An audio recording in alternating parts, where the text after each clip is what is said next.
si Hyoma Kunato, na walang magawa habang inaatake ng isang nakakatakot na Tsukumogami ang kanyang mga nakatatandang kapatid. Wala siyang nagawa para iligtas sila at sa huli, siya lamang ang nakaligtas dahil sa sakripisyo ng kanyang mga kapatid. Ipinangako niyang maghihiganti sa hinaharap. Sa kasalukuyan, makikilala natin si Hyoma, ang binatang naging isang tinatawag na Sanami. Sa madaling salita, isa siyang tagapangalaga na may tungkuling ibalik ang mga Tsukumogami sa kanilang pinagmulan kapag sila'y nang himasok sa mundo ng mga tao. Ngunit kakaiba ang paraan ni Hyoma sa pagtupad ng tungkulin. Sa halip na maging mahinahon at maunawain tulad ng kanyang lolo na si Zohei Kunato, si Hyoma ay may pagkamarahas. Ibinubuhos niya ang kanyang galit sa mga Tsukumogami bago pa man niya ito ibalik. Pinayuhan siya ng kanyang lolo na tigilan ang pagiging agresibo. Ipinaliwanag nitong hindi lahat ng Tsukumogami ay masama, ang ilan ay aksidenteng nakakarating sa mundo ng tao at may ilan namang pinipiling mamuhay ng mapayapa. Ang tunay na tungkulin ng isang Sanami gaya ni Hyoma ay ang ibalik ang mga Tsukumogami ng hindi nakakasakit, at gumamit lamang ng dahas kung wala ng ibang paraan. Ibinunyag pa ni Zohei na may isang tao na namumuhay na kasama ang mga Tsukumogami at itinuturing silang pamilya. Ngunit sa kabila ng mga marurunong na payong ito, tila hindi pa rin kayang tanggapin ni Hyoma ang katotohanan. Patuloy siyang nilalamon ng kanyang pagnanais na maghiganti at determinado siyang wasakin ang lahat ng humadlang sa kanya. Upang mabuksan ang kanyang isipan, inayos ng kanyang lolo na manirahan siya sa isang dalagang may espesyal na koneksyon sa mga Tsukumogami sa loob ng isang taon. Wala siyang ibang pagpipilian kundi tanggapin ang kondisyon, dahil kung tatanggihan niya ito, mawawala sa kanya ang kanyang pagiging Sanami at tuluyan na rin niyang isusuko ang paghihiganting matagal na niyang pinanghahawakan. Kaya't napilitan si Hyoma na lumisan patungo sa hindi niya kilalang lugar at manirahan sa bagong tahanan. Samantala, ipinakita rin kung paano ang mga Tsukumogami, tulad ni Hyoma, ay nagbabalik rin ng kapwa nilang Tsukumogami sa underworld bilang isa sa mga kondisyon para sila'y makapanatili sa mundo ng tao. Pagdating niya sa tirahan, sinalubong siya ng dalawang Tsukumogami at pagkaraan ay ipinakilala ang buong Nagatsuki household sa isang paraan na medyo nakakatakot. Bagamat ikinwento na ng kanyang lolo ang tungkol sa kanila, hindi pa rin lubos na pinagkakatiwalaan ni Hyoma ang nasabing clan. Mula pa sa simula ay malinaw na ipinakita ni Hyoma ang kanyang matinding galit sa mga Tsukumogami, kinamumuhian niya ang anumang may kinalaman sa paranormal at lubos ang kanyang kawalan ng tiwala sa kanila. Hindi niya kailangan ng mabuting pakikitungo mula sa mga ito. Nanaisin lamang niyang obserbahan sila mula sa malayo habang itinuturing silang mga halimaw. Gayunpaman, isa sa mga Tsukumogami sa clan ang hindi natuwa sa mga sinabi ng binata, kaya bilang malugod na pagtanggap sa kanya, pinili nitong patahimikin siya gamit ang suntok. Siyempre, hindi papayag si Hyoma na apihin lamang, kaya agad nagsimula ang kanilang sagupaan. Ang nasabing Tsukumogami na nagngangalang Nagi ay may kakayahang magpakita ng mga espada at mahusay sa pakikipaglaban gamit ang mga ito. Ngunit mas malakas ang kakayahan ni Hyoma, kaya niyang lumikha ng isang puwang o void gamit ang kanyang mga singsing, na pumuputol sa lahat ng madaanan nito. Sa unang tingin ay tila pantay ang lakas ng dalawa sa labanan, ngunit ayon sa ibang mga Tsukumogami, hindi pa seryoso si Hyoma sa pakikipaglaban. At tama nga sila, pinipigilan niya ang kanyang buong lakas, dahil kung hindi, matagal na sana niyang natalo si Nagi. Sa kasamaang palad, habang papainit na ang laban, bigla na lamang dumating ang pinuno ng mga Tsukumogami upang tapusin ang gulo. Sa halip na kumalma ang sitwasyon, lalo pa siyang inatake ng ilan, na lalong nagpapatibay sa kanyang kawalan ng tiwala sa kanila. Makalipas lamang ang ilang sandali, dumating na ang kilalang guro at pinuno ng clan na si Botan Nagatsuki, at napilitan ng binata na ipakilala ang sarili mula sa pagkakabagsak sa lupa. Pagkalipas ng ilang araw at tuluyang paggaling ni Hyoma, mas nakilala natin si Botan, ang dalagang namumuhay na kasama ang mga Tsukumogami. Humingi siya ng tawad kay Hyoma para sa nangyari at maluwag sa loob na inanyayahan itong manatili sa kanyang tahanan hanggat nais nito, basta't panatilihin niya ang respeto sa mga nilalang na naruroon. Sa kabilang banda, mas pinaliwanag ni Hyoma ang kanyang papel bilang isang Sanami. Ikinwento niyang sila ay mga normal na tao na kumukuha ng kapangyarihan mula sa Guardian Deity of the East at sa mundo ng Tsukuyomi. Ngunit sa kanyang pagiging bukas sa impormasyon, nakagawa siya ng pagkakamali, nagbigay siya ng babala kay Botan na mag-ingat sa mga Tsukumogami na nagsisilbi sa kanya. Nasaktan si Botan sa obserbasyong ito, sapagkat hindi niya itinuturing na tagasilbi ang mga ito kundi bilang isang uri ng pamilya. Kaya't binalaan niya si Hyoma, kung hindi niya makukuha ang tiwala ng mga Tsukumogami sa loob ng 3 araw, kailangan na niyang umalis. Nasa alang-alang kalagayan ngayon si Hyoma, sapagkat kung hindi siya magtagumpay, palalayasin siya ng kanyang lolo at tuluyang itatakwil mula sa clan. Kaya't wala siyang ibang magawa kundi subukang makisama at makibagay sa mga nilalang na matagal na niyang kinamumuhian. Sa kabutihang palad, si Nagi, ang batang swordsman, ay hindi pala ganoon kasama tulad ng inakala, at inalok si Hyoma ng pagkakataong makuha ang kanyang tiwala sa pamamagitan ng pag-anyaya na sumama sa isa sa kanyang mga misyon. Dahil kakaunti ang kanyang opsyon, sa wakas ay tinanggap ni Hyoma ang alok, ngunit habang nasa biyahe, tinanong niya si Nagi kung bakit ang isang Tsukumogami ay magtatrabaho para puksain ang kapwa niya nilalang. Ang sagot ni Nagi ay simple, iyon lang ang tanging paraan para manatili siya sa tabi ni Botan. Sinabi pa niya na hindi ito maiintindihan ni Hyoma hanggat wala siyang tunay na mahalagang dahilan para lumaban. Ngunit si Hyoma ay may mahalagang dahilan, ang kanyang matinding pagnanais para sa paghihiganti. Pagdating sa lugar ng insidente, hinarap nila ang isang Tsukumogami na tila may kakayahang kontrolin ang tela. Kapwa sila nakipaglaban upang mapigil ito, at sa gitna ng labanan ay ipinakita ni Hyoma na bagamat hindi pa siya lubusang nagtitiwala kay Nagi, maari naman niyang pagkatiwalaan ang kakayahan nito. Matapos nilang mapatigil ang Tsukumogami, bumalik sa normal na anyo ang bagay na sinapian nito, na nagsiwalat ng katotohanang kailangang sakupin ng isang spirit ang isang bagay upang makapagpakita sa mundo ng tao. Sa puntong iyon, ibinahagi ni Hyoma kay Nagi ang dahilan ng kanyang labis na puot sa mga spirit, ipinaliwanag niyang may isang Tsukumogami na sinapian ang isang payong at siyang pumatay sa kanyang mga kapatid ilang taon na ang nakalilipas, at mula noon, tanging paghihiganti na lang ang laman ng kanyang puso. Ang kwentong ito ay nakapagbigay ng simpatsya mula kay Nagi, ngunit kailangan pa rin ni Hyoma na makuha ang pagtanggap ng iba pang mga Tsukumogami. Kaya't ipinagpatuloy niya ang pakikilahok sa mga misyon kasama sila. Gayunpaman, sa isang karaniwang inspeksyon sa isang Tsukumogami na naninirahan sa lupa, biglang nagpanik ang nilalang nang matuklasan nitong ang Nagetsuki clan ni Botan ang responsable sa investigasyon. Inatake nito ang isa sa kanila, ngunit agad na nailigtas ni Hyoma ang isa pang kasamahan at mabilis na naneutralize ang babaeng Tsukumogami. Bago pa niya ito tuluyang sirain, inamin ng nilalang na nakarinig siya ng mga chismis na sila raw ay nanghuhuli ng kapwa nilang Tsukumogami at natakot siyang maging biktima. Sa sandaling iyon, naalala ni Hyoma na hindi lahat ng spirit ay masama, kaya pinigilan niya ang sarili sa pagwasak dito. Dahil sa desisyong ito, naging maayos ang lahat at nakuha ni Hyoma ang pagtanggap ng dalawa pang Tsukumogami, matapos niyang pigilan ang kanyang paghahangad ng paghihiganti upang bigyan ng pagkakataon ang isang nilalang na nangangailangan. Nagsimulang mapansin ni Botan na marahil, hindi ganoon kasama si Hyoma gaya ng inaakala niya, at maaari siyang magsimulang makibagay sa iba pang mga spirit. Pagkatapos nito, makikita nating halos gabi-gabi ay bangungot ang nararanasan ni Hyoma tungkol sa alaala ng kanyang mga kapatid sa sementeryo, at tila iniwan sa kanya ng mga ito ang mga sandatang dati nilang ginagamit. Habang lumilipas ang mga araw, unti-unti na niyang nakukuha ang pirma ng halos lahat ng miyembro ng clan, na nagsimula ng magkaroon ng simpatiya sa kanya. Ang tanging hindi pa niya nakukuha ay kay Yu, ang pinakaseryosong miyembro na tila may pinakamalalim na galit sa binata. Sa kabilang banda, may isang grupo ng mga Tsukumogami mula sa rehiyon na tila may matinding galit sa Nagetsuki clan ni Botan, dahil inaakala nilang mga traidor ang mga ito sa kanilang uri dahil sa panghuhuli nila ng kapwa Tsukumogami. Balak ng grupong ito na salakayin ng clan, samantala, si Hyoma ay nasa isang misyon kasama si Yu, ngunit hindi siya pinayagan ng dalaga na makialam dahil huli na siyang dumating sa lokasyon. Upang makuha ang pirma ni Yu, ang tanging paraan ay ang talunin siya sa isang duelo. Kaya nagsimula ang kanilang sagupaan, ngunit sa pagkakataong ito, nais ni Hyoma na baguhin ang kanyang pamamaraan, nag-focus lamang siya sa pag-iwas sa mga atake ni Yu at sinubukang kumbinsihin ito ng hindi gumagamit ng dahas, gaya ng paulit-ulit na payo ng kanyang lolo. Sa kasamaang palad, mali ang timing niya sa paggamit ng mapayapang diskarte, dahil hindi nagpipigil si Yu at binugbog siya ng husto.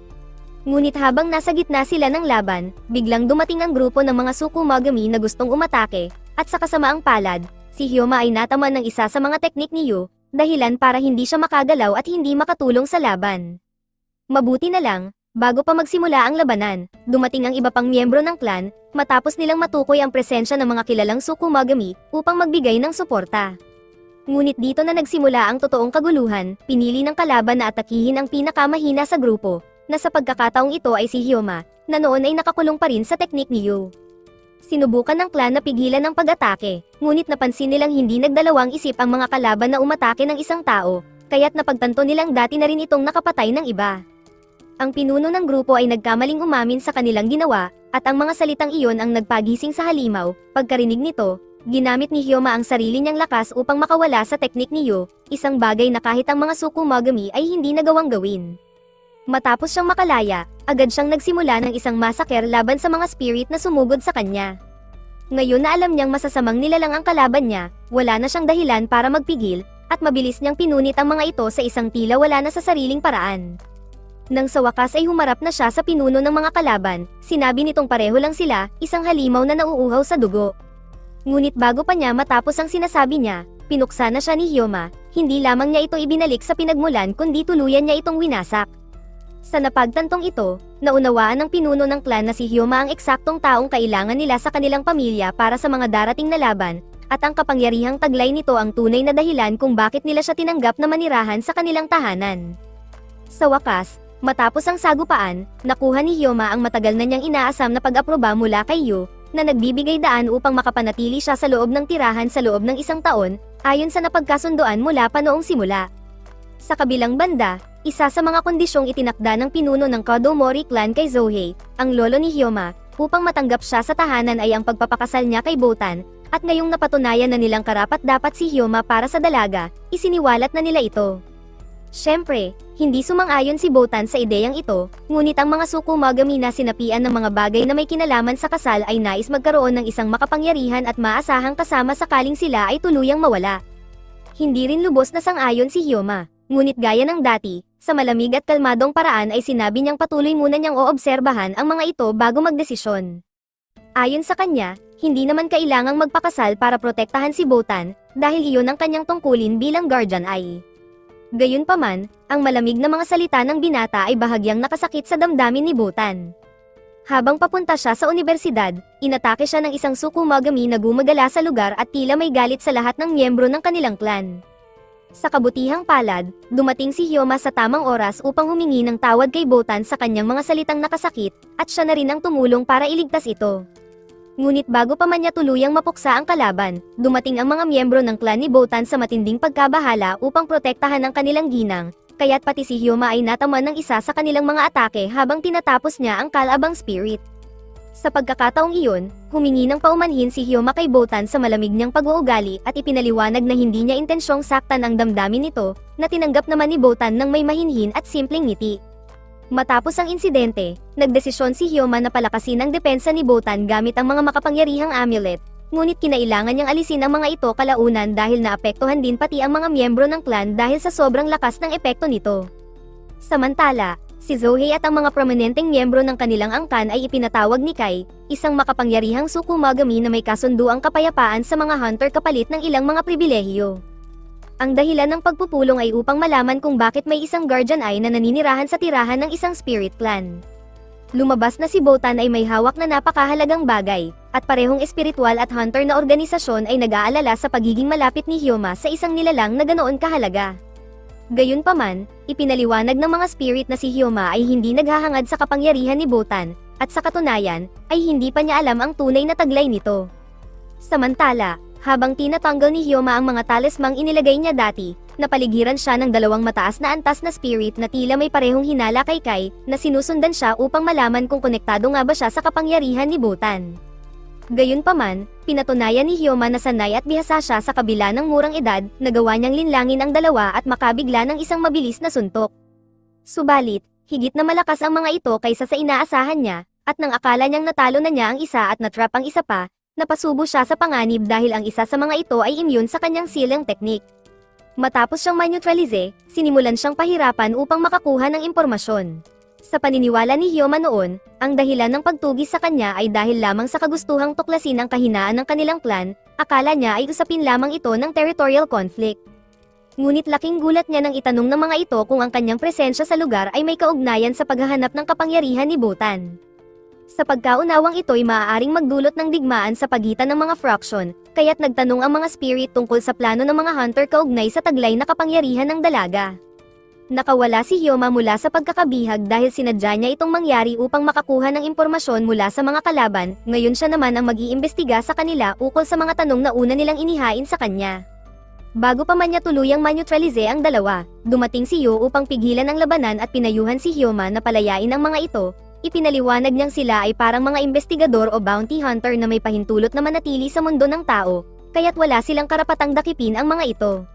Dahil dito, umalis din ang mga nilalang matapos makuha ang impormasyong kanilang hinahanap. Sa katunayan, si Hyoma mismo ay walang kaalam-alam sa tunay na kapangyarihang taglay ni Botan. Matapos ang mga pangyayaring ito, napagtanto ni Hyoma na may kakaiba kay Botan, ang dalagang namumuhay kasama ng mga Tsukumogami. Haori, habang hawak ang kamay ni Hyoma, sila ba'y nasa isang date? Maaaring nagtataka ka kung ano ang nangyayari rito, ngunit may malinaw na paliwanag, at nagsimula ito kalahating oras bago iyon. Sinubukan ni Hyoma na alamin kung ano talaga ang tinatago ni Botan, ngunit sa pagkakataong ito, gusto niyang gawin ito sa tamang paraan. Kaya't inimbitahan niya ang dalaga sa isang date upang mapag-isa sila at may tanong niya ang kanyang mga gustong malaman. Sa kasamaang palad, napapanik si Botan sa pag-aakalang romantikong imbitasyon iyon, kaya't tinanggihan siya. Mabuti na lamang at si Haori, ang pinuno ng clan, ang siyang nagyayang lumabas at ipinaliwanag kung ano ba talaga ang nangyayari. Gayunpaman, ang date na iyon ay hindi isang karaniwang lakad kundi isang uri ng paghabol kay Botan habang pinagmamasdan nila ito mula sa malayo. Sa gitna nito, inutusan ni Haori si Hyoma na maingat na obserbahan ang paligid. Sa kanyang pagmamasid, natuklasan ng binata ang isang nakakatakot na bagay, daang-daang nakatagong Tsukumogami ang nakatitig kay Botan. Ayon kay Haori, ito ay isang bagay na kinailangan pagdaanan ni Botan sa buong buhay niya. Ipinaliwanag niyang gaya ng alam ni Hyoma, kailangang sakupin ng isang Tsukumogami ang isang bagay upang makatawid sa mundo ng tao, ngunit may isa sa kanila na nagawang sakupin ng isang tao, at laking gulat ni Hyoma na ang taong iyon ay si Botan. Sa kabutihang palad, nananatiling dormant ang spirit na nasa loob niya, ngunit ang kapangyarihang iyon ang siyang humihila sa napakaraming Tsukumogami na gustong lapitan siya. Ipinagbabawal sa lahat, pati na sa mga hunter, na lapitan siya, dahil kapag napasa kamay ng isang fraction ang kapangyarihang iyon, maaaring masira ang balanse ng buong mundo. Ito ang tunay na dahilan kung bakit galit ang ibang grupo sa pagiging malapit ni Hyoma sa kanila. Bukod pa rito, ito rin ang dahilan kung bakit tila palaging nag-iisa si Botan, ang kanyang demonic aura ay tumataboy sa ibang tao, maliban na lamang sa mga inatasang protektahan siya. Ngunit nang malaman ito, si Hyoma, taliwas sa ibang mga taong nakakaalam ng totoo, ay hindi natakot, bagkus, mas lalo pa niyang piniling protektahan si Botan, alam ang panganib na kinakaharap nito. Bukod pa rito, kinumpirma rin ng revelasyong ito sa kanya na ang mga Tsukumogami ng clan ay hindi masama, sa katunayan, sila ang nagsilbing pamilya kay Botan, gaya ng mga kapatid ni Hyoma noon, at hindi niya hahayaang maiwang mag-isa ang dalaga. Lumipas ang ilang panahon at ngayon, natatakpan na ng puti ang lungsod dahil sa lamig na malinaw na nagpaparamdam. Gayunpaman, ang pinakakapansin-pansin ay ang malaking pagbabago sa ugnayan ni Hyoma at ng Nagatsuki clan, mas naging malapit at maayos ang kanilang samahan. Subalit, tulad ng karaniwan, sa tuwing tila ayos na ang lahat, may bigla ang kaguluhang sumusulpot. Si Aogi, ang bayarang mandirigma na minsang nakasalubong ni Hyoma noon, ay biglang naging isang hindi inaasahang kakampi matapos siyang upahan ng isa sa mga spirit na kakampi ni Botan. Isiniwalat niya ang isang mahalagang impormasyon, may 3 hunter clans na ngayon ay nakatuon kay Botan, kinatatakutan nila ang kapangyarihang taglay nito at naniniwala silang mas mabuting tapusin na ang buhay ng dalaga bago pa magising ng lubusan ang spirit sa loob niya. Sa kabilang banda, nakatanggap naman si Hyoma ng isang paanyaya mula sa isa sa pinakamalalaking clan sa Kyoto, ang lungsod na kasalukuyan niyang tinitirhan. Humihingi sila ng detalyadong ulat ng lahat ng kanyang mga misyon sa nasabing lugar. Binalaan siya ng kanyang lolo tungkol kay Katamori, ang pinuno ng nasabing clan, na maaaring isang lobo sa balat ng tupa. Sa kabila ng babala, napilitan si Hyoma na harapin ang pinuno. Nakakaintriga ang kanilang pag-uusap, bagaman pinayuhan siya ng kanyang lolo na mag-ingat, tila pala kaibigan si Katamori at ipinakita pa kung paano ginagamit ng kanyang mga tagapangalaga ang mga seal upang tuluyang alisin ang mga spirit. Ngunit habang lumalalim ang usapan, lalong naging komplikado ang sitwasyon, inilulubog si Hyoma sa isang mundo ng mga alyansa at anyo na maaaring kasing lang ng mundo ng mga espiritu mismo. Sa kanilang pag-uusap, naglatag ng 2 kondisyon si Katamori upang ipagpatuloy ni Hyoma ang kanyang operasyon sa lugar. Una, ang magbigay ng detalyadong ulat ng lahat ng kanyang misyon, at pangalawa, na mas mabigat, ay ang tuluyang pagpatay kay Botan. Ayon sa kanya, banta si Botan sa buong mundo ng tao, dahil kapag nawala ang kontrol sa kanyang kapangyarihan, maaari itong magbunga ng isang sakuna. Bagamat ilang beses na silang nagtangkang alisin si Botan noon, palaging nililigtas siya ng mga Tsukumogami sa kanyang paligid. Ngunit ngayong si Hyoma ay naninirahan sa piling nila, nakita ng clan ang isang mas madaling paraan upang maisakatuparan ang kanilang layunin. Subalit, hindi nagdalawang isip si Hyoma at matatag na tinanggihan ang utos, sabay babala sa elder na huwag niyang sasaktan si Botan o ang kanyang pamilya. Sa kabila ng matinding pagtutol ni Hyoma, hindi ito tinanggap ng elder at pinilit siyang kontrolin upang ipatupad ang utos, at dahil dito, inilunsad nila ang isang malakas na pag-atake. Hindi lamang ito na block ni Hyoma, kundi agad din siyang gumanti, pinatalsik pa nga niya ang isa sa mga hunter ng Elder, isang pagpapakitang labis nilang minamaliit ang kanyang kakayahan. Ang mga taong inakala siyang isang baguhan ay labis na nagulat nang makita ang kanyang katawan na ng mga pilat, at matuklasan ang mga abilidad niyang malayo sa karaniwan. Sa kabila ng mga patunay, patuloy pa ring minamaliit ni Katamori si Hyoma, iginiit niyang ang mga nagawa ng binata sa kanyang pinanggalingang nayon ay hindi maihahambing sa antas ng kapangyarihan sa syudad. Upang patunayan ang agwat ng kanilang lakas, pinalaya ng matanda ang ilang mga Tsukumogami na nasa ilalim ng kontrol ng mga talisman. Ngunit hindi niya alam na mas lalo lang nitong pinadali ang laban para kay Hyoma, na sa pagpapakawala ng kanyang tunay na malahalimaw na lakas, ay ginamit ang kanyang sandata upang mabilis na wakasan ang mga espiritong kontrolado ng matanda. Ang estilo ng pakikipaglaban ni Hyoma ay agad na nakakuha ng atensyon ni Tsubaki, anak ng Elder, na piniling hindi makialam sa laban at sa halip ay tumutok lamang sa paghanga sa kahanga-hangang kakayahan ng binata. Matapos ang matagal na panahon, muling naramdaman ni Hyoma ang pananabik sa isang matinding laban. Sa kabilang banda, nalaman ng mga miyembro ng clan sa pamamagitan ng kanyang lolo na si Hyoma ay naging hunter sa murang edad na 12. Ngunit ang mas nakakagulat ay hindi iyon, kundi ang katotohanang siya rin ang tumalo sa Spirit of the Tiles, na sinasabing isa sa pinakamalalakas na Tsukumogami sa mga nakaraang panahon. Namangha ang mga kalalakihan sa kung anong kayang marating ng isang taong nilamon ng paghihiganti. Samantala, patuloy pa rin si Hyoma sa pagbuwag ng mga puppet ng Elder, na sa puntong ito ay gumamit na ng isang tusong taktika, isang inosenteng spirit na nakilala ni Hyoma kamakailan ang ginamit para paalisin siya sa laban. Ngayon, kinailangan niyang magpasya kung ipapadala sa kabilang mundo ang isang nilalang na ginagamit lamang. Dahil dito, umabot sa sukdulan ng kanyang damdamin, at pinili niyang umiwas sa mga atake at mag-focus. Sa panig ng matanda, tiwala siyang ganoon nga ang mangyayari. Matapos madiskubre na nakihalubilo si Hyoma sa mga spirit, inakala niyang lamambat na ang puso ng binata at umaasa na matatalo siya ng spirit dahil sa koneksyong iyon.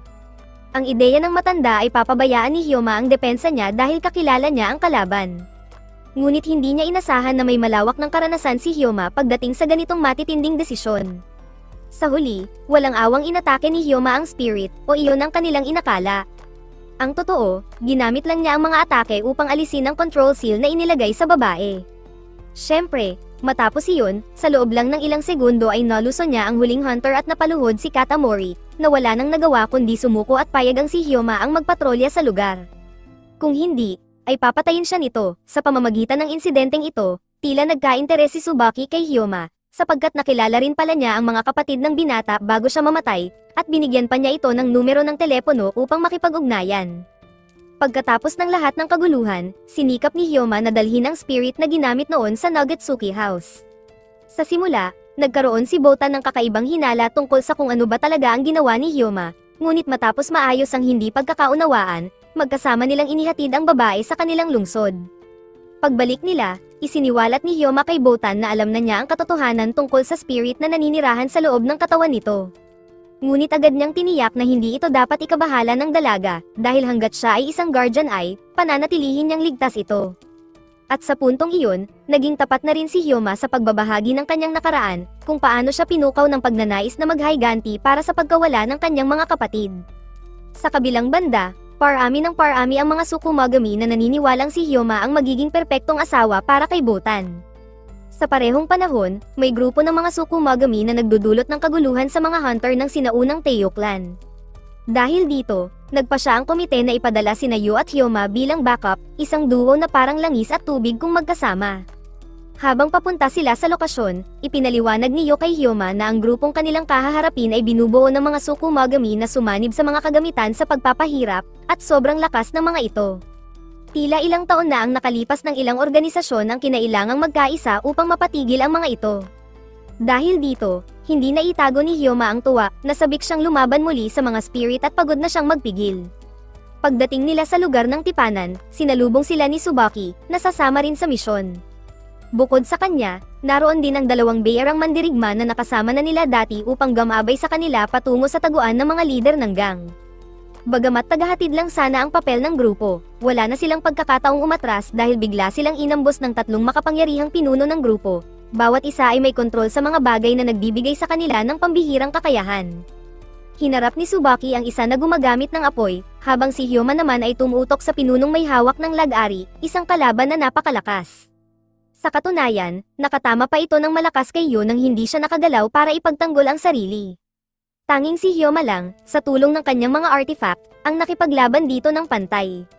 Samantala, si Tsubaki at ang mga mercenaryo ay hinarap ang kani-kanilang kalaban nang hindi gaanong nahihirapan. Nang mapagtanto ng pinunong gumagamit ng lag-ari na hindi niya kayang talunin si Hyoma, pinili nitong magsanib sa mismong gamit na pinagmumulan ng kanyang kapangyarihan, na nagbigay sa kanya ng mas malakas na anyo. Dahil dito, napilitan sina Yo at Hyoma na magsanib puwersa upang talunin ang bagong panganib na ito. Sa totoo lang, nakalahok lang si Hyoma sa huling tira dahil sa mga tinamo niyang pinsala, sinamantala niya ang pagkakataong binuksan ng atake ni Yo upang tuluyan ng tapusin ang unang Tsukumogami. Sa pagbabalik nila, kasama ang buong grupo na nagkaisa para sa misyon, binanggit ni Tsubaki kay Hyoma na nakilala niya noon ang mga kapatid nito. Sa katunayan, hinangaan niya ang mga ito dahil sa galing nila sa pakikipaglaban. Dahil dito, siya rin ay may layuning tugisin ang Tsukumogami na sumanib sa isang payong, ang parehong nilalang na pumatay sa mga kapatid ni Hyoma. Kaya't iminungkahi niyang sumali si Hyoma sa kanilang clan upang doon ay mas marami siyang makalap na impormasyon sa kinaroroonan ng nilalang na iyon. Habang nakikinig si Yo sa pag-uusap, inakala niyang hindi magandang ideya para kay Hyoma na tanggapin ang alok, sapagkat kilala ang clan ni Tsubaki sa paggamit ng mga hunter bilang mga kasangkapan lamang. Gayunpaman, naniniwala siyang dahil sa kadilimang nasa loob ng binata, kalaunan ay papayag din ito. Sa kabutihang palad, tinanggihan ni Hyoma ang alok, mas pinili niyang manatili sa clan ng mga spirit. Pagbalik nila sa bahay, tinanong siya ni Yo kung bakit niya tinanggihan ang alok, at sinagot niya ito ng buong tiwala na alam niyang kapag tinahak niya ang landas na iyon, tuluyan siyang lalamunin ng kasamaan, kaya't pipiliin niyang tahakin ang sarili niyang landas upang maisakatuparan ang kanyang paghihiganti. Kinabukasan, tinipon ni Haori ang buong pamilya upang ipahayag na maghahanda sila ng sukiyaki dinner para sa gabi. Binigyan ng kani-kanyang gawain ang bawat miyembro, at sina Hyoma at Botan ang inatas ang humanap ng electric grill, na ang kinaroroonan ay isang misteryo. Maliwanag ang mga inaasahan, ang paghahanap na ito ay nagsilbing dahilan upang lalong mapaunlad ang relasyon ni Botan at Hyoma. Binigyan pa ni Haori si Botan ng isang love plan upang akitin si Hyoma. Sa totoo lang, kabado si Botan sa sitwasyon, at habang abala ang iba sa kanilang mga gawain, inisip niya kung nakakaramdam rin kaya si Hyoma ng pagkailang o kung iniisip din niya ang sitwasyon.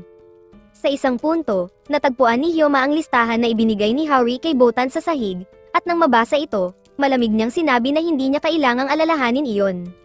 Nabigla si Botan sa naging reaksyon ng binata at hindi siya makontento sa ganoong sagot, nais niyang makita ang tunay na damdamin ni Hyoma. Sa kabila ng pagtanggi ni Hyoma, parehong nadulas at nabuwal ang dalawa, at sa wakas, inamin ng binata na siya'y namumula sa hiya. Sa huli, hindi na nila naitago ang kanilang nararamdaman, kahit na hindi pa rin nila opisyal na binigyang pangalan ang kanilang relasyon. Pagsapit ng gabi, nagkasayahan ang grupo sa masasarap na inumin at pagkain. Nang silang dalawa na lang ang magkasama, sinabi ni Hyoma kay Botan na ang pamilya Nagatsuki ay nagpapaalala sa kanya ng kanyang mga kapatid, at idinagdag pa niyang maswerte siyang may ganitong klaseng pamilya. Matapos ang insidenteng iyon, lumipas ang ilang araw at nakatanggap ang ating binata ng paanyaya mula sa isang tindahan ng mga espesyal na kasuotang pang-hunter. Oo, dahil karaniwan na ang mga hunter ay gumagamit ng protektibong kasuotan upang makaiwas sa mga delikadong pinsala, hindi gaya ni Hyoma na palaging nakikipaglaban sa ordinaryong damit at nauuwi sa pagiging bugbog. Upang maiwasang madagdagan pa ang kanyang mga pilat, napagdesisyonan niyang tanggapin ang paanyaya. Pagdating niya sa lugar, muli niyang nakasalubong si Tsubaki, na siyang nagayos ng kanyang pagpasok sa kilalang tindahan na iyon, matapos mapansin sa kanilang mga nakaraang laban na laging wala itong proteksyon. Sa pagkakataong ito, tuluyan nang nagkita sina Tsubaki at Botan, na agad niyang itinuturing bilang karibal sa puso ni Hyoma. Ngunit pagbalik sa mas mahalagang bahagi, sa loob ng tindahan, natutunan ng ating binata na ang mga kasuotan ay nilikha sa pamamagitan ng kapangyarihan ng mga spirit na nagmamanifest sa anyo ng tela. Upang magamit ito, kailangan muna niyang makipagkontrata at makuha ang tiwala ng spirit. Pinatunayan ni Hyoma ang kanyang karapat-dapat na magtaglay ng ganitong kasuotan sa pamamagitan ng pagpapakita kung paano niya kinakaya ang malalakas na impact mula sa kanyang araw-araw na pisikal na pagsasanay, isang bagay na malayong iba sa ibang hunter na nakadepende lang sa kanilang kasuotan para sa depensa. Dahil dito, nakuha ni Hyoma ang tiwala ng tela, or mas eksaktong sabihin, na iparating niya rito na siya'y karapat-dapat protektahan. Sa gitna nito, binanggit ni Tsubaki kay Botan na seryoso siya sa interes niya kay Hyoma at binalaan siyang mag-ingat, dahil kung hindi, baka maaga niya ito. At habang nangyayari ito, ang ating ghost hunter ay naghihintay sa labas ng universidad para kay Botan. Habang tinatapos ni Hyoma ang ilang takdang aralin, dumating ang isang hindi inaasahang bisita, si Kai, na gustong malaman ang kakayahan ng binatang naninirahan sa pamilya ni Botan, at sabik na harapin siya bilang isang uri ng pag-eehersisyo. Upang matiyak na walang makikialam sa laban nito sa apo ni Zohei, lumikha si Atsuki, ang dalagang kasama ni Kai, ng isang uri ng barrier upang hadlangan ng sinuman sa pagpasok. Bagamat agad na umatake si Hyoma, labis ang agwat ng kanilang lakas, si Kai ang pinakamalakas na spirit na naharap niya sa buong buhay niya, salamat sa baluting suot nito na nagbibigay sa kanya ng iba't ibang kakayahan. Sa pagkakataong ito, kailangang gamitin ni Hyoma ang lahat ng natutunan niya upang lamang mabuhay. Kahit ibinuhos na niya ang buong lakas, nagawang eye corner ni Kai si Hyoma at lalo pa siyang kinutya, tinanong kung naniniwala ba siyang kaya niyang talunin ang Spectre na ilang taon nang sumusunod sa kanya gamit ang ganoong kainang kapangyarihan. Siyempre, lubos itong ikinagalit ng binata, lalo na't nalaman niyang may impormasyon si Kai ukol sa nilalang na pumatay sa kanyang mga kapatid. Sa galit, tuluyan siyang naging parang halimaw, at sa pamamagitan ng kanyang kasanayan, nakapagpatama siya ng suntok sa isa sa pinakamalalakas na spirit sa mundo. Ngunit hindi pa rin ito sapat, sapagkat agad siyang na-neutralize ni Kai ilang segundo lamang matapos iyon. Naputol ang kanilang laban nang maramdaman ng mga spirit ng clan ang presensya ni Kai sa paligid. Bagamat nais pa sana ni Kai na makipaglaban para lamang sa kasayahan, nahuli ng mga clan spirit ang kasama niyang si Atsuki, at ito mismo ang nagsabing tapos na ang oras ng kanyang aliw, sabay seal sa kapangyarihan ni Kai, kaya tuluyan nang natapos ang laban. Ang totoo, wala naman si Kai roon upang talunin si Hyoma, kundi upang sukatin lamang ang kakayahan nito. Bago siya umalis, tinanong niya si Hyoma kung bakit hindi nito ginagamit ang tunay niyang sandata, dahil ang mga singsing na ginagamit niya ay hindi ang kanyang orihinal na sandata, kundi isang anyo ng paggunita sa kanyang mga kapatid. Ipinaliwanag ni Kai na sa ganitong paraan, hinding-hindi niya matatalo ang Spectre na pumatay sa kanyang mga kapatid, at para gawin iyon, kailangan niya ang tunay niyang kapangyarihan. Idinagdag pa ni Kai na malupit ang mga spirit ng clan sa pagpapahintulot kay Hyoma na protektahan si Botan, gayong ang Umbrella Spectre na siyang pumatay sa kanyang mga kapatid ay minsan nang nagtangkang kunin ang kapangyarihang nakatago sa loob ng dalaga. Ang narinig na revelasyon mula sa malayo ay labis na ikinagulat ni Botan. Dahil sa mga salitang iyon, nagpa siya si Hyoma na umalis muna sa clan ng ilang buwan upang palakasin ang sarili. Alam niyang sa kasalukuyan niyang antas, hindi pa niya kayang isakatuparan ang kanyang paghihiganti, at mahigpit pa rin niyang pinanghahawakan ang ideya na hindi niya gagamitin ang kanyang tunay na sandata. Ilang buwan ang lumipas at muling nagkita sina Hyoma at Botan. Ipinaliwanag niya sa dalaga na hindi siya umalis ng clan dahil iniisip niyang siya ang may kasalanan sa nangyari sa kanyang mga kapatid, alam niya na ang tanging tunay na may sala ay ang kasumpa-sumpang Spectre na pumatay sa kanyang pamilya. Kaya't pinili niyang manatili sa tabi ni Botan at patuloy na protektahan ito. Gayunpaman, sinabi ni Botan na mas mabuti na sigurong lumayo si Hyoma, sapagkat tuwing may taong lumalapit sa kanya, nauuwi lamang ito sa trahedya, tulad ng nangyari sa kanyang tiyahin, ang tanging taong minahal ni Hyoma noon. Sa kabila nito, iginiit ng binata na wala siyang dapat ipag-alala, anumang mangyari, hinding-hindi niya siya iiwan at patuloy niya itong poprotektahan, kahit papaano ay hanggang sa maisakatuparan niya ang kanyang paghihiganti. 6 na buwan na ang lumipas mula nang dumating si Hyoma sa tirahan, at napansin ni Botan ang isang tubo na nagpapaalala sa kanya ng panahong nilinis nila ang silid para sa paglipat ni Hyoma upang maging komportable ang pananatili nito sa kanilang bahay. Habang nag-aalis siya ng alikabok, nakita niya ang tubong iyon na pag-aari pa ng kanyang lolo.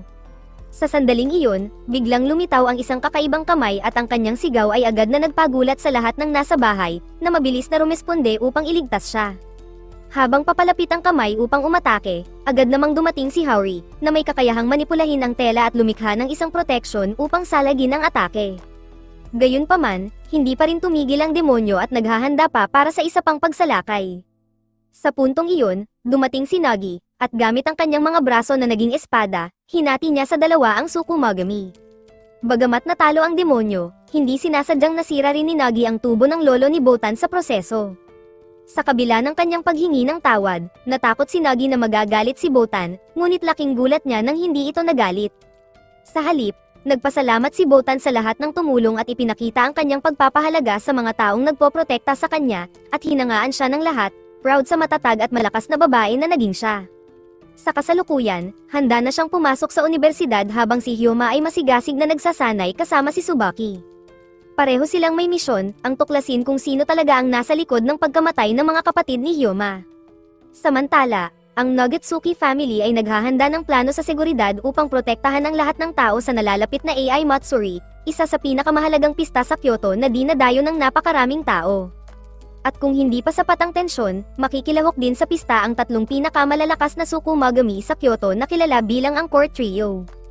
Habang nagkakasayahan si Botan kasama ang kaibigan niya, biglang lumitaw si Hyoma sa kanilang likuran na hindi sinasadya at ikinagulat ng dalawa. Ipinabatid niya na kailangan nilang magsalo sa paghahanda ng hapunan para sa gabing iyon.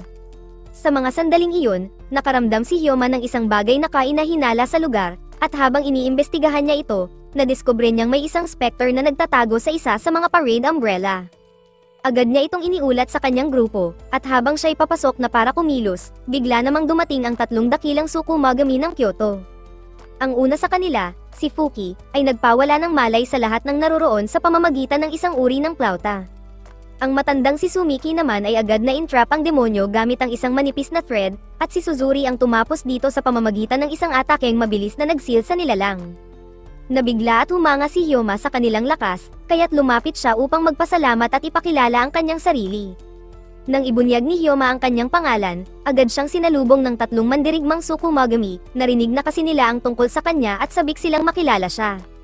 Biglang bumagsak si Haori mula sa itaas at tinamaan si Hyoma ng isang flying kick, dahilan para matamba siya. Pinagalitan siya ni Haori dahil sa nangyaring insidente sa Tsukumogami Demon. Nang tumingin siya pataas, napansin niya ang presensya ng trio at naunawaan niyang sila ang tumulong sa kanya. Inutusan siya ni Haori na magulat kay Mr. Katamori, ngunit hindi gumagana ang transmitter dahil wala ito sa radio range. Habang pababa siya sa kalsada mula sa gusali, napansin niya ang isang kakaibang payong na nagbalik ng masakit na alaala, ang sandaling inimbitahan siya ng kanyang mga kapatid upang saksihan ang isang laban-laban sa isang Tsukumogami. Sa madilim na tagpong iyon, inambus sila ng isang demonyong may kakayahang i-nullify ang mga teknik ng mga Guardian Eye, at wala siyang nagawa kundi panoorin habang walang awang tinalo ang kanyang mga kapatid. Sa mas malapitang pagtingin sa payong na nasa bangkita, isang demonyong may pambabaeng anyo ang nagpakita sa harap niya, tinitigan siya ng isang malademonyong tingin. Sa ikalawang araw ng pista, ipinagdiwang ng trio ang kanilang muling pagkikita sa pamamagitan ng isang maikling pagtatanghal para sa mga manunood, kasama si Hyoma na nanunood. Dumating si Kagami at pinaalalahanan si Hyoma sa pangakong magkasama silang magpapalipas ng araw. Nagdesisyon silang maglakad-lakad sa parke, kumain sa isang Italian restaurant, at magsukat ng mga kasuotan. Napagtanto ni Hyoma na hindi pa siya kailanman nakaranas ng ganitong klaseng kasiyahan, dahil buong buhay niya ay nakatuon sa pagsasanay upang labanan ang mga Tsukumogami. Determinado si Kagami na baguhin iyon, kaya siya na mismo ang gumawa ng paraan upang ituro sa kanya kung paano mag-enjoy. Pagkatapos ng isang araw na pan ng kasiyahan, bumalik sila sa venue. Biglang lumitaw ang isang masamang Tsukumogami at tinugis ito ni Nanagi at Yu. Sabik na tumulong, sumama si Hyoma upang tuluyang aisil ang demonyo. Mula sa malayo, pinanood sila ni Kagami ng may kumpiyansa, alam niyang magiging ligtas si Botan sa hinaharap. Pagkatapos ng konsyerto, nagtungo ang trio, maliban kay Fuki na nintay ng mga pulis, patungong Nagatsuki Family Estate. Laking gulat ni Tsubaki at Suzuri nang makita si Botan, at agad siyang tinanong tungkol sa mga musikang pinapakinggan ng mga kabataan dahil naghahanap sila ng bagong estilo. Samantala, umalis si Hyoma sa estate habang iniisip ang sinabi ni Nagi tungkol sa mga instrumento na puro ingay at walang pinag-uusapan kundi musika, isang bagay na para kay Hyoma ay nakakabagot. Sa kanyang paglalakad, nasalubong niya ang ilang kaibigan ni Botan na pilit siyang hinayla upang tanungin. Sa kabutihang palad, dumating ang dalagang minsang nagligtas sa kanya mula sa mausisang tanong ng mga babae. Samantala, nagtungo sa harap ng pamilya Nagatsuki ang mga Tsukumogami ng Kyoto kasama ang mga pinuno ng angkan upang talakayin ang pangunahing isyu at ipahayag ang kanilang pagkadismaya sa ilang aksyon ng pamilya. Inakusahan nila ang pamilya ng paglabag sa batas na sila rin mismo ang nagpataw, pinag-uusapan ang layunin sa pagtutulak na ipakasal sina Hyoma at Botan. Pinaghihinalaan nilang ang tunay na dahilan ay upang matrap ang visitor spirit na naninirahan sa loob ni Botan. Naalala nila kung paanong minsang nawalan ng kontrol si Botan matapos mamatay ang kanyang tiyahin, at dahil nasa hangganan siya ng kabutihan at kasamaan, naniniwala silang ginagamit nila si Hyoma upang tulungan si Botan na maranasan ang tunay na kasiyahan bilang tao, at upang tuluyang masil ang demonyo sa loob niya. Dahil binubuo ng mga kasangkapang pangkasal ang pamilya ni Botan, naramdaman nilang tungkulin nilang isakatuparan ang kasal. Ayon sa matandang babae, base sa kanyang sixth sense, natupad ni Hyoma ang lahat ng pamantayan upang maging mabuting asawa para kay Botan, ngunit nagbabala rin siyang kapag nilabag nila ang batas, kaguluhan ang darating. Sa kabila ng babala, matapang na idineklara ni Haori na kung kinakailangan, lalaban sila hanggang sa huli para maisakatuparan ang plano. Bigla namang nagsimulang tumugtog ang mga Tsukumagami ng Kyoto, na ikinabigla ng mga pinuno ng pamilya Nagatsuki, iniisip nilang maaaring ito ang simula ng isang pag-atake. Ngunit ang totoo, nais lamang ng mga Tsukumagami na tiyaking tama ang kanilang hinala. Tiniyak ng matanda na wala silang balak lumaban, hanggat walang humahadlang sa trio. Ibinunyag niya na ang tunay na layunin ng pagpupulong ay upang humingi ng tulong kaugnay sa isang Aoko Magami na lumitaw sa lungsod. Maliwanag na ang tinutukoy nila ay ang demonyong nakita ni Hyoma ilang araw na ang nakalilipas. Sa mga sumunod na araw, makikitang kasama ni Botan ang kanyang mga kaibigan sa universidad, lahat sila ay miyembro ng isang universidad na club. Hiniling nila kay Botan na imbitahan si Hyoma upang tumulong sa isang gawain na nangangailangan ng lakas ng lalaki, kaya agad siyang tinawagan ng dalaga, at hindi nagdalawang isip ang binata na pumayag. Pagdating ni Hyoma sa universidad, agad siyang inaresto ng mga security guard na inakalang isa siyang kriminal. Matapos maipaliwanag ang lahat ni Botan at malaman ang buong pangyayari, mainit siyang tinanggap ng mga kaibigan ni Botan habang ang dalaga ay pumasok na sa klase. Inalayan siya ng tiyan ng mga babae at sinimulan siyang tanungin tungkol sa relasyon nila ni Botan, dahilan upang makaramdam siya ng pagkailang at dali-daling umalis. Nagalit si Botan sa naging kilos niya, ngunit habang nagpapaliwanag ang kanyang mga kaibigan na nais lang naman nilang makilala ang lalaki at siguraduhin ang kanyang kaligayahan, bigla siyang nakaramdam ng kakaiba, isang presensya na pamilyar, ang payong na demonyo. Hindi pa alam ng kanyang mga kaibigan ang nangyayari, at nang sinubukan nilang tumakas, nahuli silang lahat sa loob ng barrier na nilikha ng demonyo, at dinala sila sa ibang dimensyon. Sa parehong oras, binalaan ni Kai si Atsuki na naramdaman niya ang isang pamilyar na enerhiya, ang parehong enerhiyang naramdaman din ni Hyoma. Sinubukang silipin ng demonyo ang kalooban ni Botan upang mapalaya ang kanyang master. Sa gitna ng kadiliman, lumitaw si Natsuki at walang pag-aalinlangan na inatake ang demonyo. Kalaunan, banihag ng demonyo ang mga kaibigan ni Botan upang saktan sila at subukang gisingin ang demonyo sa loob ni Botan. Sa kabutihang palad, dumating si Hyoma sa tamang oras upang tuparin ang kanyang pangakong protektahan ang dalaga. Sa pamamagitan ng isang makapangyarihang atake, nakapagdulot siya ng malaking pinsala sa kalaban. Ngunit habang muling nabubuo ang katawan ng demonyo, tinanong nito si Hyoma kung paano niya mapoprotektahan ang tatlong babae ng sabay.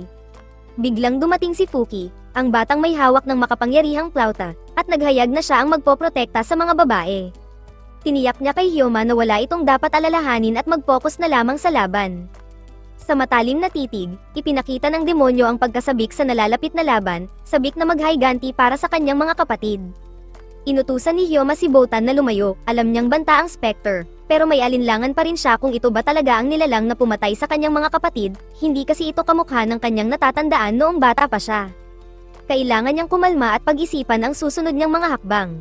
Pagkaraan nito, pinatawag ng kalaban ang kanyang sandata at sinipsip ang barrier, dahilan para isipin ni Hyoma na tinatangkang tumakas ang Spectre.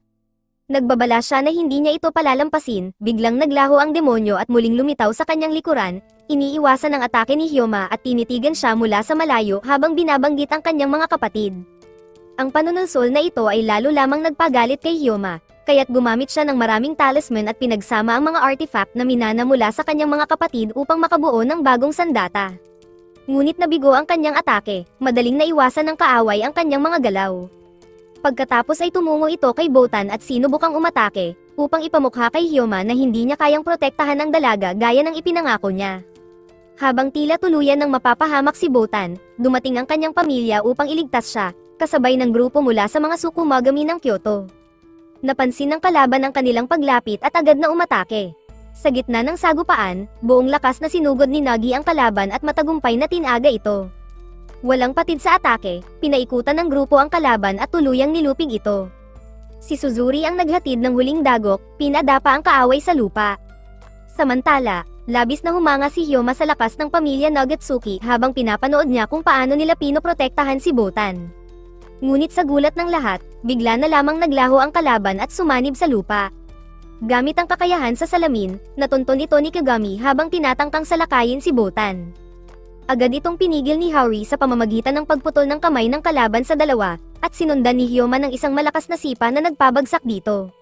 Nagsanib puwersa ang Tsukumagami ng Kyoto at pamilya Nagatsuki upang subukang aisil ang Spectre. Sa huling sandali, nagpaalam ang kaaway sa kanyang master at ngumiti, kahit na siya ay natalo. Sa harap ng lahat, inihayag ng matandang si Sumiki na itatago niya ang nasil na bagay sa loob ng imbakan ng mga Guardian Eye. Ipinangako niyang sa tamang panahon, maaari silang magtanong tungkol sa pagkamatay ng mga kapatid ni Hyoma. Sa ngayon, kailangang sundin ang lahat ng patakaran, at iniutos ng matanda na magpahinga muna ang lahat sa natitirang bahagi ng araw. Nagulat si Hyoma kung gaano kadaling natalo ang Spectre na matagal na niyang hinahanap. Matapos ang laban, nagpasalamat si Haori sa binata sa pagprotekta kay Botan, ngunit itinaman ni Hyoma na nagkakamali ito. Sa totoo lang, sila ang siyang nagprotekta kay Botan. Ang iniintindi lang niya ay talunin ang kalaban, sumalamin sa kanyang mukha ang lungkot nang marinig ito ni Botan, at bigla niyang naramdaman ang kakaiba sa kanyang katawan, na mula ang kanyang mga mata. Agad na iniutos ni Haori na bumalik silang lahat sa Nagatsuki Mansion. Sa kanilang pagbalik, laking gulat nila na isa pala itong patibong, wasak ang buong mansion. Ngunit hindi pala iyon ang tunay na pakay, ang totoong target ng kalaban ay ang protektibong haligi ng lugar, si Elder Kasuhiga. Dahil malamang may mas malalakas pang kalaban at ang tunay na layunin ay si Botan, napagtanto nilang ang pinakamainam na lugar upang maprotektahan siya ay sa bahay ni Toy. Sa Katamori Mansion, natuklasan nila na si Kasuhiga ay nasil sa sarili niyang sisidlan. Isang babae ang nagpaliwanag na may dalawang paraan para aisil ang isang Tsukumagami. Ibinunyag niyang sinelyuhan ni Kasuhiga ang sarili dahil sa bantang nalalapit na pagkawasak. Bukod pa rito, sinabi rin niya ang intensyon ni Kasuhiga na ayusin ang sisidlan, ngunit hindi siya sigurado kung makakabalik pa itong buhay. Samantala, walang malay si Botan at labis ang pag-aalala ng kanyang pamilya sa kanyang kalagayan. Ipinunto ni Teo na mas lalong lalala ang mga problema ngayon na wala si Kasuhiga, sapagkat siya ang nagpapalakas sa barrier ng mansion at siyang pumipigil sa paglabas ng demonyo sa loob ni Botan. Kaya't ang pinakamahusay na solusyon ay panatilihin si Botan sa loob ng compound, dahil magiging sobrang delikado kung papasok siya ng unibersidad nang wala ang proteksyon ni Kasuhiga. Sa wakas ay dumating si Tsubaki dala ang balita na nagising na si Botan, at agad na nagmadali ang lahat papunta sa kanyang silid. Doon ay ipinaalam kay Botan ang nangyari kay Kasuhiga. Sa kabilang banda, hinayla ni Tsubaki si Hyoma upang tanungin ukol sa Spectre na matagal na nilang hinahanap. Inamin ni Hyoma na hindi siya sigurado kung iyon nga ang parehong Tsukumagami na nakita niya noon. Nagbigay ng impresyon si Tsubaki na tila may nalalaman pa siya, at ibinahagi niyang may natuklasan siyang impormasyon sa sarili niyang pagsisiyasat. Nakiusap siya kay Hyoma na magpalitan sila ng impormasyon ukol sa Tsukumagami, dahil siya mismo ay nakasaksi ng nangyari. Sa di inaasahang sandali, dumating ang mga kapatid ni Tsubaki upang pag-alitan si Hyoma matapos malaman na hindi niya nagamit ang mga itinuro sa kanya sa pagsasanay noong laban sa Spectre. Matapos ang lahat ng pangyayari, nagkaroon ng pagkakataon si Hyoma na makausap ng sarilinan si Botan. Ibinahagi ni Botan ang nararamdaman niya tungkol kay Kasuhiga, naramdam niyang madyay gising ito balang araw upang alagaan siya gaya ng dati. Nabanggit rin niyang sana'y makita siya ni Kasuhiga na nakasuot ng damit pangkasal, dahil iyon ang pangarap ng matanda para sa kanya simula pa noong bata pa siya. Sa sandaling iyon, inamin ni Botan na matagal na siyang naghihintay kay Hyoma dahil lubos siyang nagpapasalamat sa pangako nitong protektahan siya. Dahil kay Hyoma, ligtas siya at ang kanyang mga kaibigan. Labis na napasaya ng mga salitang ito si Hyoma at lalo siyang naudyok na ituloy ang kanyang pangakong proteksyon sa kanya, lalo na't dati ay pakiramdam niya ay isang malaking pagkakamali ang ginawa niya sa pagprotekta kay Botan. Kinagabihan, habang nakikipag-usap siya sa telepono sa kanyang lolo at ikinukwento ang mga nangyari, pinaalalahanan siya ng matanda na panahon na upang gamitin niya ang sarili niyang kapangyarihan. Hanggang ngayon, ginagamit lamang ni Hyoma ang mga kapangyarihang minana niya mula sa kanyang mga kapatid, ngunit ngayong hindi na paghihiganti ang kanyang layunin kundi proteksyon, ito na ang tamang oras upang hanapin at linangin ang sarili niyang lakas. Kinabukasan, dumating si Tsubaki upang sunduin si Hyoma at humiling siya na gamitin ang dojo ng kanyang pamilya upang magsanay at subukang masterin ang kanyang kapangyarihan. Pagdating nila sa lugar, habang naghahanda para sa training, binalikan niya sa isipan ang lahat ng aral na itinuro ng kanyang mga kapatid upang maabot ang inaasam niyang tagumpay. Sa kanyang unang pagsubok, sa ilalim ng mapanuring mga mata ng mga babaeng naroroon, hindi siya nagtagumpay, matagal na niyang ginagamit ang kapangyarihan ng kanyang mga kapatid kaya't nawala na ang koneksyon niya sa sarili niyang lakas. Pagkatapos ng pagsasanay, ipinaalam ni Teo kina Botan at Hyoma na mananatili muna sila sa sentro dahil magiging napakadelikado para kay Botan na pumasok pa sa universidad kung wala si Kasuhiga. Ipinabatid din niya kay Haori ang isang misyon, nais ng Yakima Clan, isa sa 3 pangunahing organisasyon, na personal silang makilala upang pag-usapan kung dapat pa bang manatili si Botan sa ilalim ng kanilang proteksyon. Tinipon ni Haori ang buong pamilya upang ipaliwanag ang sitwasyon, dahil hindi nila maaaring tanggihan ang paanyaya, kailangan nilang magplano kung paano nila mapoprotektahan si Botan. Biglang dumating ang court musical trio at nag-alok ng tulong. Ang tanging kondisyon ng pamilya Nagatsuki ay ang paninindigan ng trio na poprotektahan si Botan ng buong buhay nila hanggang matapos ang lahat ng ito. Kinaumagahan, pinag-isipan ni Botan ang mga salitang narinig niya mula sa Tsukumogami at labis siyang natakot sa demonyong presensyang naninirahan sa kanyang katawan. Naalala niya ang sandali nang tanungin niya si Teo tungkol sa katotohanan. Hindi pa rin malinaw ang dahilan ng mga kilos ng Umbrella Spectre, ngunit nagsimula ang lahat nang siya ay kidnapin ng sarili niyang kamag-anak upang ilayo sa Tsukumogami na dapat sana'y nagpoprotekta sa kanya. Pagkatapos noon, namatay ang kanyang mga magulang sa isang aksidente at sinabi ni Botan na hindi niya maalala ang mga sumunod na pangyayari. Ipinaliwanag ni Teo na sa panahon ng kanyang amnesia, hindi na siya lubos na tao at isinuko niya ang kontrol ng kanyang katawan sa panloob na demonyo. Nang sila ay sumagip sa kanya, sinabi ni Teo na may kakaibang liwanag siyang nasaksihan, isang liwanag na nakita rin ng mga Tsukumogami na naglilingkod sa kanya at tila nagbago ng pamumuno sa loob ni Botan, kaya't yumuko sa kanya ang lahat. Tinanong ni Tsubaki kung iyon bang liwanag ang dahilan kung bakit biglang nagising ang paper umbrella. Ipinaliwanag ni Teo na ang palagay nila ay ang liwanag ang siyang nakatawag sa lahat ng Tsukumogami na matagal nang nagtatago, para bang naging isang beacon ito. Ngunit hindi niya masiguro kung si Botan talaga ang sanhi ng problema. Nag-aalala si Botan sa kanyang silid, ngunit nang maalala niya ang pangako ni Hyoma, nakaramdam siya ng kaunting kapanatagan. Samantala, abala si Hyoma sa pag-eehersisyo habang iniisip kung paano niya mapapanatiling ligtas si Botan kahit wala ang pamilya Nagatsuki. Pagdating niya sa mansion, bigla niyang naramdaman na may nanunood sa kanya, at bago pa man siya makapagsalita, inatake siya ng espada ni Nagi. Sa kabutihang palad, nagawa niyang dumpense gamit ang estilo ng katamori at tela bilang sandata. Sa pangalawang tangka ni Nagi, gumamit si Hyoma ng smoke curtain para lituhin siya. Nang muling umatake si Nagi, sinalubong ito ni Hyoma gamit ang kanyang sariling espada, sabay tanong kung iyon ba talaga ang paraan para protektahan si Botan. Sa mga salitang iyon, ginamit ni Hyoma ang kanyang bagong kapangyarihan at pinutol ang espada ni Nagi sa gitna. Lumabas na sinusubukan lang ni Nagi kung nakontrol na ni Hyoma ang kanyang bagong lakas. Matapos ang sagupaan, nangakong poprotektahan ni Hyoma si Botan hanggang sa huli. Kinagabihan, nagpaalam ang pamilya Nagatsuki kay Botan habang sila'y patungo sa isang pagpupulong kasama ang Yakima Clan sa Tokyo. Samantala, sa opisina ni Teo, may ilang miyembrong nagsabing isang banta si Botan at handa silang gumawa ng hakbang upang aisil siya kung kinakailangan para maprotektahan ang Kyoto. Sumagot si Teo na sa ngayon ay wala pa silang gagawing aksyon.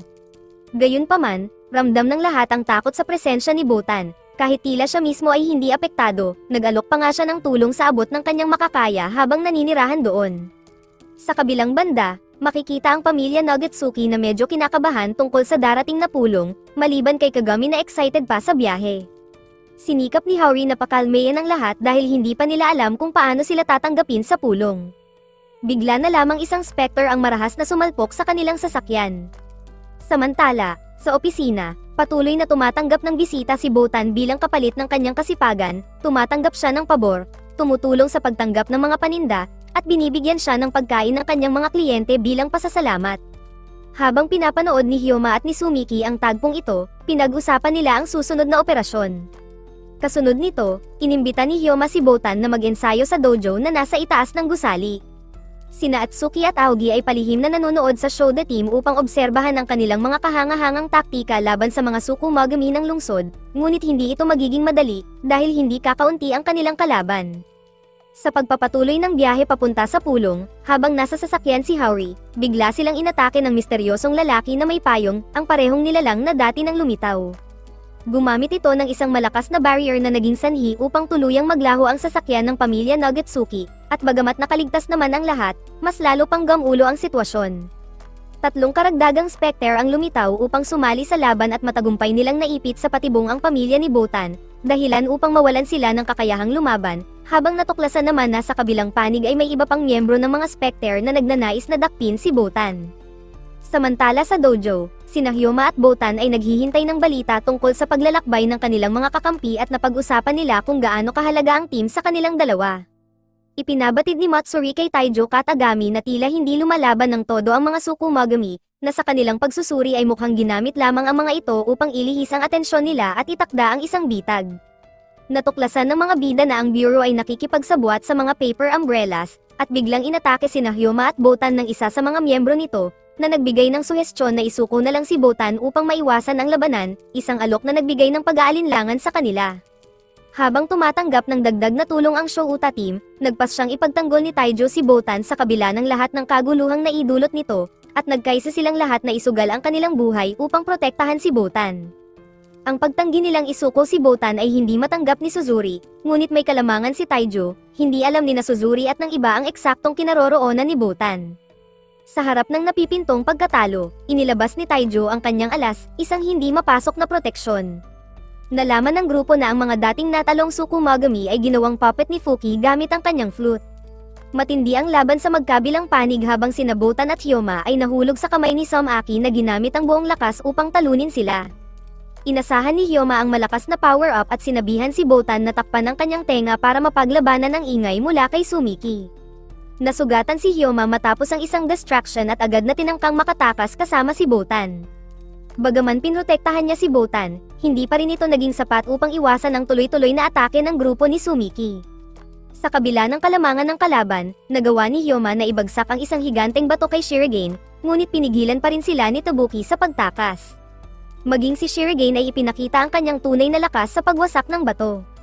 Kahit malubha na ang sugat ni Hyoma, tumanggi pa rin siyang isuko si Botan. Muling inatake siya ni Tobuki gamit ang isang kakaibang kapangyarihan na maaaring ikamatay niya, at pansamantalang naisip ni Botan na isuko ang sarili upang mailigtas si Hyoma, ngunit naalala niya ang pangako nito sa kanya. Sa oras na tila baka tapusan na ni Hyoma at susugurin na siya ni Sugar upang patayin, nagawa niyang putulin ang kamay nito. Sa pinakakritikal na sandali ng laban, dumating si Tsubaki Kadokura. Habang nagsimula na rin ang laban ng Shouuta team laban sa mga kalaban at ginagawa ang lahat upang mapuksa ang mga puppet, patuloy namang pinapalakas ni Fuki ang mga ito gamit ang kanyang flute. Mahirap talunin ang mga puppet hanggat hindi napapabagsak si Fuki. Sa kabutihang palad, tumanggap ng tulong ang grupo ni Hyoma mula sa isang espesyal na squad. Samantala, ginawa naman ni Taijo Katagami ang lahat upang ipagtanggol ang sarili laban kay Suzuri gamit ang mga protective talismans. Sa kalagitnaan ng labanan, napagtanto ni Suzuri na ilusyon lamang ang paligid, at nahulog siya sa bitag ni Taijo na kalaunay nakalaya at matagumpay sa labas ng gusali, isa na namang makapangyarihang kalaban ang napabagsak. Dumating si Tsubaki Katagami upang tapusin ang laban ni Hyoma at Botan, at sinimulan niyang suriin ang pinagmulan ni Shirogane. Habang pinayuhan niya si Hyoma na dumpensa, inatake niya agad si Sumiki. Nais din ni Shirogane na atakihin si Botan, ngunit napigilan ito ng kapangyarihan ni Tsubaki. Lulong sa kapangyarihan, nais ni Sumiki ang karangalan ng pagpatamba sa dalawang bida gamit ang maraming sandata at kakayahan. Sa kabila ng mga critical na atake, sapat ba ito upang talunin sina Shirogane at Sumiki? Habang sugatan, naalala ni Tobuki na sa nakaraang digmaan ng Kyoto Senomi at Soen, masayang tinalo ni Tsubaki Katagami ang mga kaaway habang tumatawa, kaya iniiwasan niya ang direktang sagupaan sa malakas na kalabang ito at pinili na lang labanan si Hyoma. Napansin niyang gulat si Hyoma sa kanilang pagiging magkalaban at ipinaliwanag na dapat niyang tuklasin kung ano talaga ang nasa loob ni Botan, dahil siya ang susi upang mabuksan ang pintuan na naghihiwalay sa buhay at kamatayan. Ipinahayag niya ang ambisyon ng mga Tsukumogami na marinig ng mga tao, isang misyon na ayaw tanggapin ni Hyoma kaya't nagpasya siyang lumaban kay Tobuki. Samantala, nakatakas si Suzuri mula sa bitag na inilagay ni Taijo at nakipaglaban sa ahas na spell na ipinatawag ng matanda. Kahit sumabog ang ahas, nanatili ang bisa ng spell at muling inatake si Suzuri. Bumalik sa pangunahing karakter, sinubukan ni Hyoma na ipagtanggol ang sarili gamit ang kanyang sandata laban kay Somiki habang si Tsubaki ay patuloy na lumalaban kay Shirogane na may malinaw na kalamangan, ngunit biglang may boses na huminto sa labanan. Hindi inaasahan ni Hyoma at Botan, nagtipon ang buong grupo na ikinagulat ng lahat. Pagkatapos magsimula ng bagong melodya si Fuki, ipinatawag niya ang mga bagong karakter na may dalang mga payong. Bago magsimula ang labanan, pinayuhan ni Hyoma si Botan na tumakas upang iligtas ang sarili. Naramdaman ni Tsubaki ang determinasyon ni Hyoma na lumaban sa bagong mga kalaban at natuwa siya na may ganoong kalalakas na kalaban. Sa simula ng labanan, kinailangan nilang iwasan ang mga atake ng kalaban. Si Kogarashi ang unang umatake gamit ang kakaibang kapangyarihang lumalabas mula sa lupa. Sumama rin sina Suzuri at Fubuki upang harapin sina Hyoma at Tsubaki. Tinamaan ang dalawa pero patuloy pa ring lumaban sa kabila ng pinsalang natamo. Samantala, mula sa malayo, pinagmamasdan ni Tenjitsu ang labanan habang nakatuon ang mga mata kay Botan. Nais sana ni Botan na tumakbo at tumakas gaya ng utos ni Hyoma, ngunit napagtanto niyang hindi niya magawa iyon dahil nasa ilalim siya ng kapangyarihan ni Fuki. Lalong lumala ang sitwasyon nang biglang lumitaw si Shirogane sa kanyang likuran, na nagpabalik sa kanya ng traumatiko niyang alaala, isang alaala noong sila ng kanyang tagapagtanggol ay inatake sa loob ng sasakyan ng ilang Tsukumogami na naging sanhi ng aksidente. Dahil sa tila pag-uulit ng nakaraan at ang posibilidad na muling mawalan ng mahal sa buhay, unti-unting lumitaw ang tunay na kapangyarihan ni Botan. Nagulat si sa resulta ng labanan laban sa mga puppet ni Fuki at tinanong si Matsu kung nasaan si Fuki. Sagot nito, bigla na lang daw itong tumakas, napansin nilang kakaiba na ang ikinikilos ng mga Tsukumogami na tumulong sa kanila noon. Lumuhad ang mga kalaban habang unti-unting lumalabas ang tunay na anyo ni Botan, ang kanyang mukhang parang sinapian at pinalilibutan ng madilim na aura. Ang godlike power ni Botan ay pumipigil sa mga kalaban sa paggalaw. Lumapit siya kay Suzuri at iniutos na tumayo ito, nang mapansin ang sugat nito, nagdesisyon siyang tuluyang burahin si Suzuri, na ikinagulat ng lahat. Maging si Tabuki ay nagulat sa pagka-individual ng makapangyarihang nilalang na ito na hindi nila kayang kontrolin. Ipinag-utos ni Hyoma sa nilalang na ito na ibalik si Botan. May nabago sa loob ni Botan, humina ang kapangyarihan at aura niya. Sinubukan ng nilalang sa loob ni Botan na lumaban ngunit nanaig ang mga salita at alaala ni Hyoma. Hinawakan ni Hyoma ang balikat ni Botan, at sinabihan siyang bumalik sa realidad dahil may mga taong nagmamahal at naghihintay sa kanya. Niyakap niya ito at unti-unting nawala ang kanyang godlike persona. Sa oras ding iyon, may kapangyarihang lumabas mula sa kaong binabantayan. Dahil sa pagsisikap ng bida, bumalik si Botan sa normal, at lahat ng kalaban ay sumugod kay Hyoma na pumihil sa kanilang layunin. Lumitaw ang buong team mula sa payong ni Tenjitsu na sumilo sa kanila. Malas para sa mga kalaban dahil iniligtas nila si Hyoma. Muling bumalik ang ngiti sa mukha ni Botan nang makita niyang ligtas ang kanyang mga kasama. Sina Nagi at iba pa ay nagawang iwasan ang mga atake ng kalaban at niyakap ang mga bida. Habang nagkukumustahan ng iba, iniutos ni Haori kay Hyoma na magpahinga dahil malubha na ang kondisyon nito. Kinilala ni Nagi si Hyoma bilang tunay na lalaki dahil tinupad nito ang kanyang pangako. Dumating ang matinding tensyon nang lumitaw si Tenjitsu sa harap ng mga bida at inihayag ang nakakagulat na balita, hindi pala namatay ang kuya ni Hyoma gaya ng inaakala, at ngayon ay isa na itong pinakamalakas na kontrabida. Inangkin kaya ng demonyo ang katawan ng kuya niya, sino nga ba siya talaga? Bagaman litong-lito si Hyoma, nanatili siyang determinado na protektahan si Botan. Muling umatake si Samiki at tinakat ni Haori si Tabuki, sabay utos na ipaliwanag nito ang kanyang pagtataksil matapos nilang maglaban. Sa kabila nito, desidido pa rin si Tabuki na lumaban. Nagsimula na ang main-itang pagtatalo at si Nagi ang nawalan ng pasensya, kaya't siya ang unang umatake at nagsimula ng madugong labanan. Di naglaon, ipinakita ni Tabuki at Fuki ang kanilang huling anyo.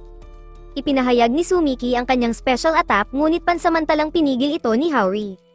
Sinubukan ding umatake ni Fuki pero agad itong na-reflect ng salamin, isang kapangyarihan ni Kagami.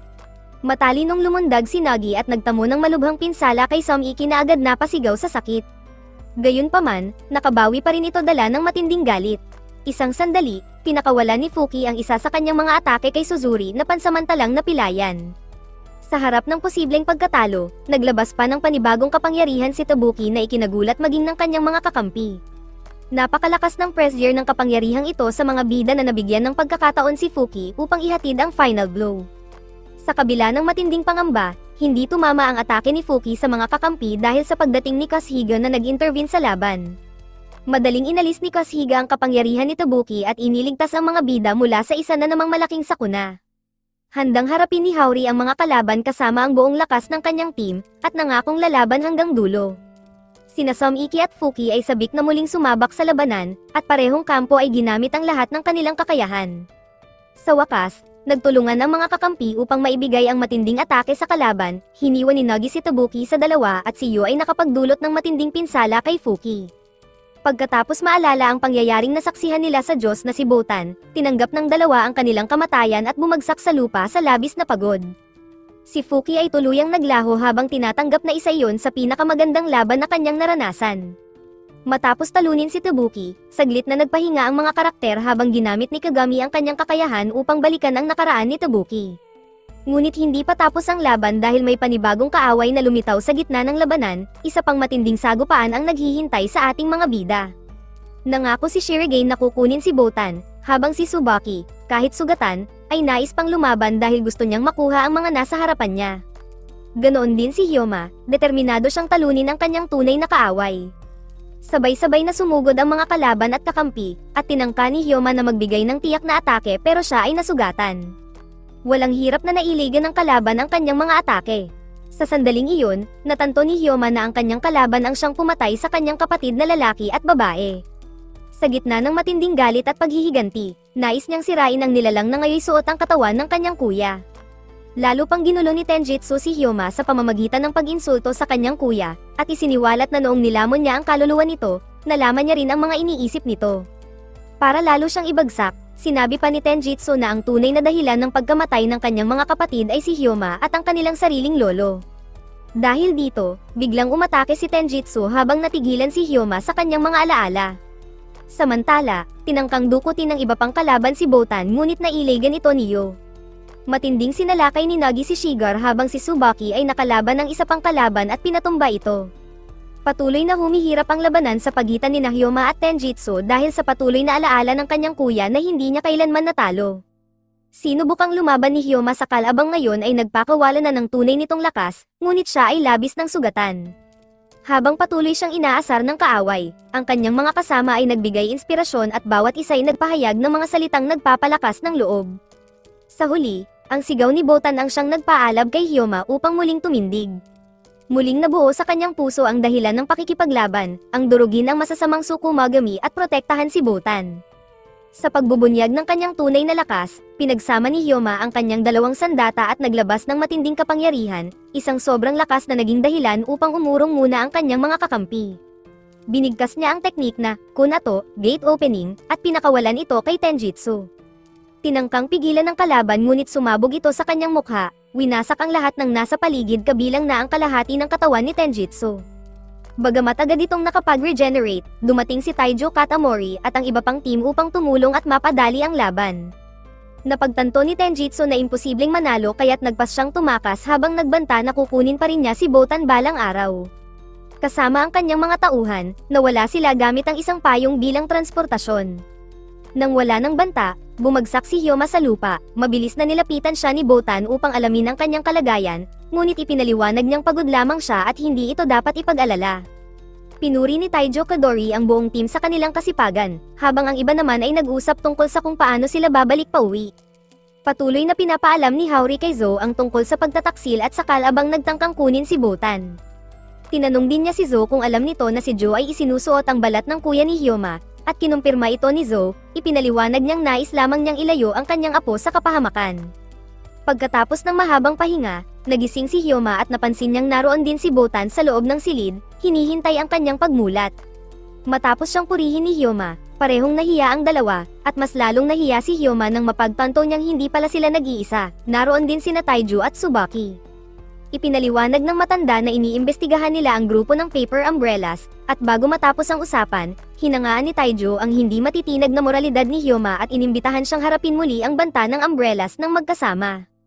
Inanyayahan siya ni Taiju sa isang tradisyonal na pagtitipon na karaniwang isinasagawa matapos ang isang matinding laban. Sa pagtitipon, kumpleto ang buong grupo, pinarangalan nila si Kasuhiga at tinawag siyang bituin ng gabi, ikinagulat ito ng bida dahil kaunting minuto lang siya lumaban. Sa isang punto, ipinakita ng lahat ang kanilang katapatan kay Botan, dahilan upang mapatigil siya sa pagsasalita. Napaisip si Hyoma tungkol sa kanyang paghihiganti laban sa Paper Umbrellas at napagtantong may mas mahalaga pa kaysa sa galit niya sa mga kaaway, ang mga taong pinapahalagahan niya. Pinagmasdan niya ang kanyang mga kaibigan na ligtas at buo, at ibinaling ang kanyang tingin kay Botan, ang dahilan ng kanyang proteksyon. Nagpasalamat si Kasuhiga kay Hyoma sa pagprotekta sa kanyang sinisintang amo, ikinagulat ito ng binata nang malamang kaya palang magsalita ni Kasuhiga, isang magandang senyales ng swerte para sa bagong taon. Sinubukang alamin ng mga kaibigan ni Botan kung ano ang pinagkakaabalahan niya nitong mga nakaraang araw, at nagbiro pang baka ikakasal na siya, pero hindi niya masabi ang totoo dahil sa hiya. Habang paalis na sila, tinanong siya kung bakit wala siyang dalang payong kahit na umuulan. Sa pagkakataong iyon ay dumating si Hyoma dala ang payong para sa kanya. Ayon kay Kagami ay nakalimutan daw ito ni Botan, isang kilos na lalo niyang ikinahiya sa harap ng mga kaibigan. Magkasabay silang naglakad sa ulan habang maghiliw na ibinahagi ni Botan ang payong kay Hyoma, ngunit agad niyang napagtanto na karaniwang ginagawa ito ng mga magkasintahan kaya't muli siyang nahiya. Nakakita sila ng kasalan sa di kalayuan at sinabi ni Hyoma na tiyak na bagay sa kanya ang suot na wedding dress, kaya't lalo siyang namula. Mula sa bubungan ay pinapanood sila ng pamilya at nagbibiruan, hinihimok silang maging magkasintahan at tinutokso si Hyoma sa pagiging mahiyain.